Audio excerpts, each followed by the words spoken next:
Hey everyone, I'd like to make a book recommendation today that I think you will really like. This is The Intellectual Life by A.G. Sertillanges. Now, the book club that I host online every week just finished this book. There it is. And I really think you'll like it. Now, I picked up 5 major lessons from the actual read here that I want to share with you in today's video. Hopefully that will persuade you that this one is worth your time. Let's get into it. Now, before we actually dive into the book, I want to make 2 disclaimers about what you're reading here. So first of all, understand who the author is.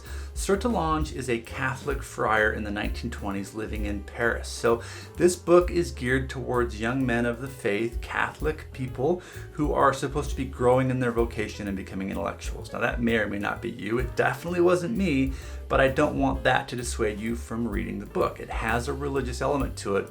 You can see past that if you'd like, or you can embrace it. Either way, the philosophy in here is really worth it. The second disclaimer is that the actual culture of the book might not fit with how you see things today. The relationship between man and woman here is a little bit antiquated. It's misogynistic, to be honest. So he sees the woman as the helpmeet to her husband, right? Her job is to support him so that he can go and do intellectual work. We know that's not how it is today. It's not what I think, and I don't know how you feel about it, but I want to point that out so that you don't get caught up in that. Look past the old way of thinking and try to see the gems that are in this book.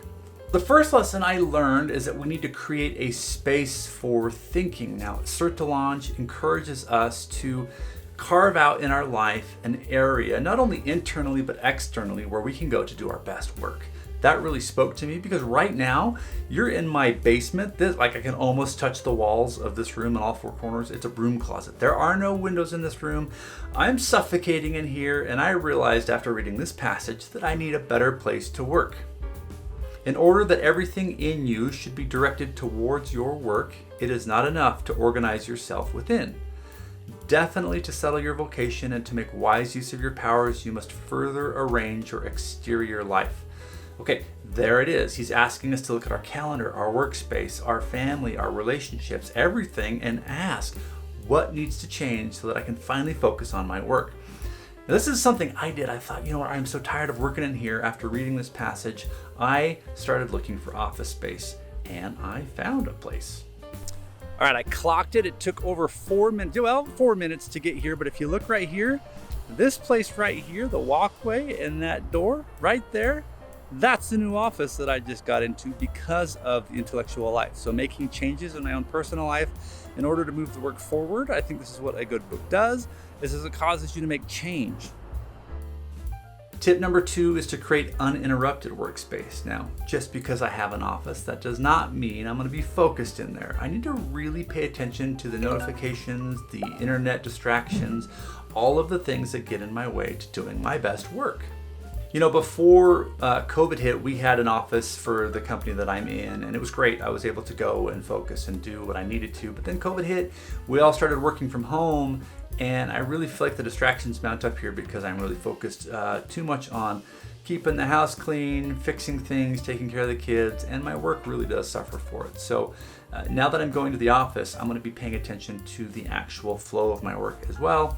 But I'd like to read this passage for you, and hopefully it will help you to consider how you work and not just where you work. Whatever decision you have made, the chosen moments must be carefully secured, and you must take all personal precautions so as to use them to the fullest. You must see it beforehand that nothing happens to crowd up, waste, shorten, or interfere with this precious time. Now, Sertillanges goes on to expand around the idea of really embracing focused work time. But my challenge to you is this: whether you've given yourself 30 minutes today to really work or 6 hours, what can you do to make that high production, high value time? This one spoke to me because I am somebody who's very curious at heart. I love to read books, and I think that's where all of these things come from. But I have a lot of hobbies, you guys. It's not good. It's kind of embarrassing to talk about, but I've played guitar. I'm into woodworking. I like photography, of course, reading books. The list is just immense, embarrassingly immense.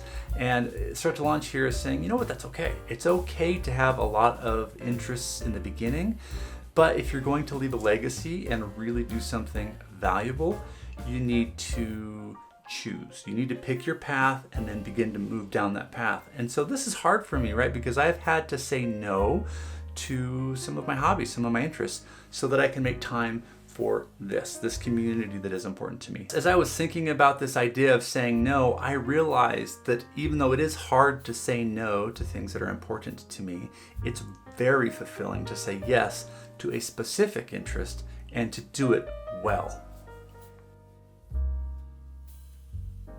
Idea number 4 is that we should be choosing our books wisely. It's kind of like having a dinner party with your favorite authors. Imagine if tonight you had a dining room set up for, say, 8 people, you and 7 more. Who would you choose if they were your authors of past or present to sit at that table with you? Who would you want to learn from? And if you could only pick 7, who would they be? Sertillanges is a little like Seneca, the Stoic philosopher, who said that we should spend more time with fewer books. And I agree with that. I think that really digging into core authors, people we want to learn from, are how we can truly benefit from the books that we love. So I've been making videos about this lately where I have been sorting my books into piles that I'll never read and piles that I will read. These are the ones behind me that I actually want to read in my life. And I will add to this list and I'll pull from this list, but it's not 1,000 books anymore. I've narrowed it down to a manageable few. Let's see what Sertillanges has to say about this idea. In his book, he says, choose your books. Do not trust interested advertising and catchy titles. I'm going to hit pause on this idea for just a second. I love the idea that he's saying, don't trust the advertisers, right? Just because it has a beautiful book cover, that does not mean you should buy it.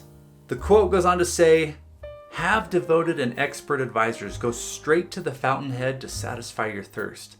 Associate only with first-rate thinkers. There it is. I love it. So associate only with first-rate thinkers. Again, if you were to put 7 people around a dinner table with you and you were going to learn from them for the rest of your life, or at least the rest of the year, who would those people be? If I were to have my own dinner event, I would probably have people like Seneca, Nietzsche, Dostoevsky, Carl Jung, a few of these people that just think at a much higher level than myself. I would love to surround my table with these people and try to learn something interesting from them. You know, it reminds me of a bumper sticker I once saw when I was raising my kids. I had a teenage son who loved to hang out with all of the wrong people for a minute, and that bumper sticker was written for him. It said, show me your 5 closest friends and I will show you your future. Now he has turned out to be a great young man because he picked better friends, but it's the same idea, right? You get to pick your mentors, your books, the people you spend time with. So pick wisely. Number 5, this is the big one. This is the one that made me go, I'm not doing very good at this, but I want to get better at it.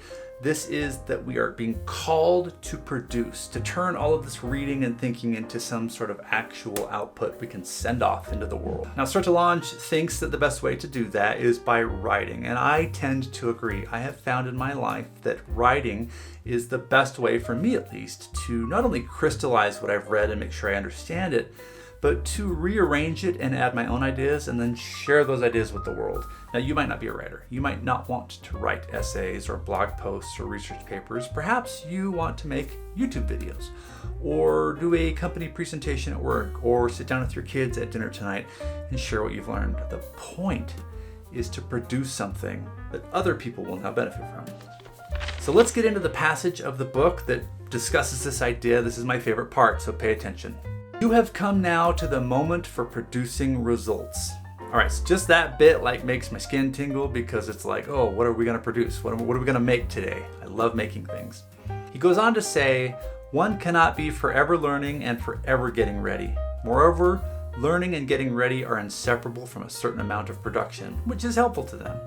One finds one's way only by taking it. And there it is. That is the best line in the whole book.